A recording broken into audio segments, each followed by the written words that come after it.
What's up, guys? International Ishak here. Today I'm bringing you 7 cons of living and teaching in Korea.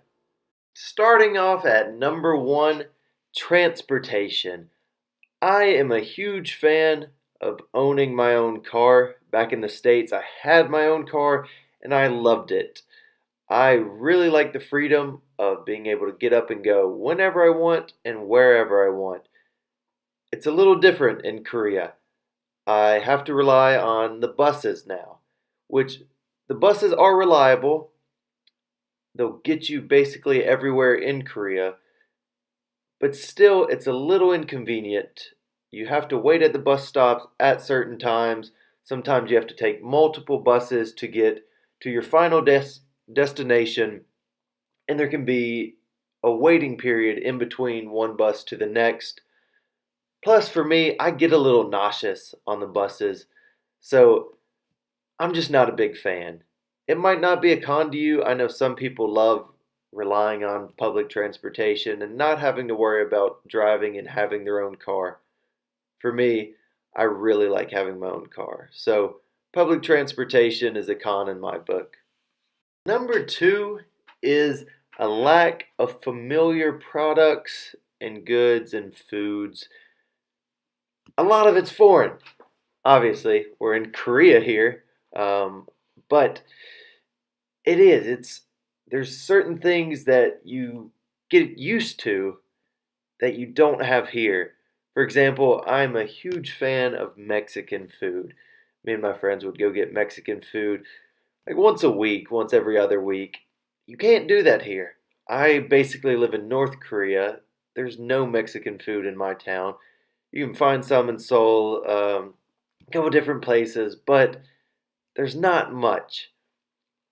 When you go to the grocery store, you're used to certain products, buying certain things that you won't find here. I can't find lettuce to make salads. I can't find ranch. I put ranch on everything. It's a little difficult.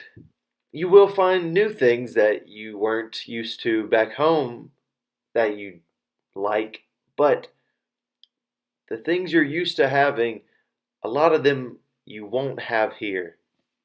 Number 3 is something I'm currently dealing with: cold winters.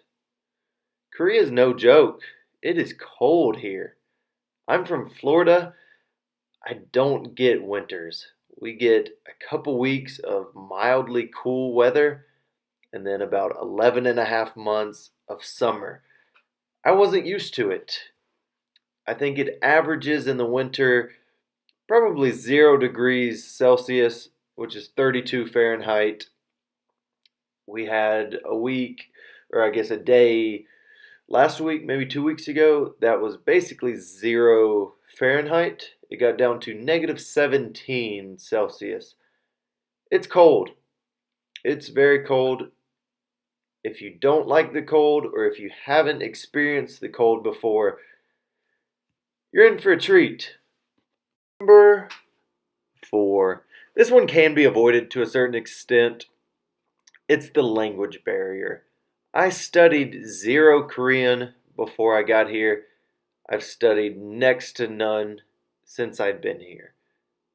I cannot speak with anyone in Korean, and if they can't speak to me in English, we're just not speaking. This can be frustrating, especially when your co-teachers can't really speak English either. At my elementary school, I have some co-teachers that I really can't communicate with. It's very difficult to get ideas across.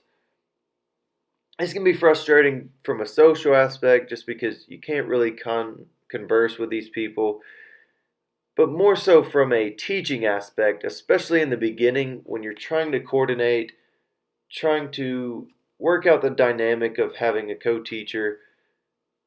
You kind of need to be able to communicate just so you can figure out lesson plans, so you can figure out how the class is going to run, what the expectations of you are. And when you don't have teachers that can answer these questions for you, it's frustrating. You figure it out along as you go. Um, the language barrier is difficult. It can be avoided though. Just do some studying. Language barrier leads me to my next con. Con number 5 is loneliness.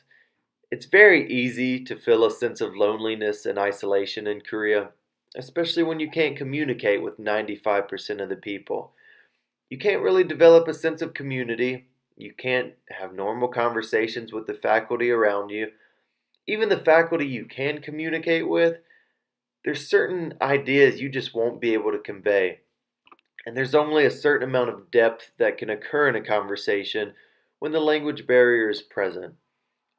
It's it's tough, it can be frustrating. There are things you can do to mitigate this though. You can meet with the other foreign teachers during the week. You can plan weekend trips with them. I think the most important thing though is to be able to enjoy your own company. If you can't enjoy your own company, you're going to experience loneliness more often. Con number 6 is one I was not expecting at all before I came to Korea. It's unruly students. The students, especially at a middle school, are tough to control. I don't know why I didn't expect this. Middle school, just worldwide, that's a tough age for students. They're going through puberty. It's a weird age for them. They're trying to find their identity. So I understand it. I didn't expect it though. Or maybe I didn't expect it to the extent that I experienced. My students are very hard to control. I've heard I have one of the toughest schools in all of the province. I don't know how true it is. I do know they're difficult to control. I've heard from other teachers that their middle school students are also difficult to control. You're going to experience that. You can even experience it at an elementary school. I have some students that are tough at an elementary level. Be prepared for that. Have things in place so if a class gets out of control, if a student gets out of control, you know what you're going to do. If not, you're going to have a hard time. The final con numero 7. I was going to do that in Spanish, but I couldn't think of it fast enough. Siete?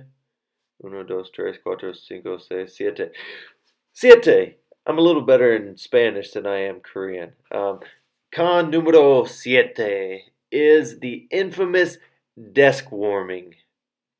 As I mentioned in my video, 9 things to know before coming to Korea, you only teach a maximum of 22 hours a week. Maximum. So that means you're going to be desk warming for 18 hours a week. Desk warming is where you sit at your desk and warm your chair. This time is meant for lesson planning, but lesson planning usually doesn't take that long. So you're going to have a lot of time to yourself. It can be boring. I would recommend picking up a hobby, learning Korean. I'm taking some online courses. Do something, or else you're going to be very bored. Alright, guys, we did it. We made it through all 7 cons. I hope this didn't deter you too much. If you're thinking about moving to Korea, you should do it. There are a lot of pros living in Korea. More pros than cons. That's just not what this video was about. I wanted to shed light on some of the negatives of living in Korea so that you don't just think this is all a fairy tale. There are some negatives, but living and teaching in Korea is a really great experience. There are a lot of pros to living here.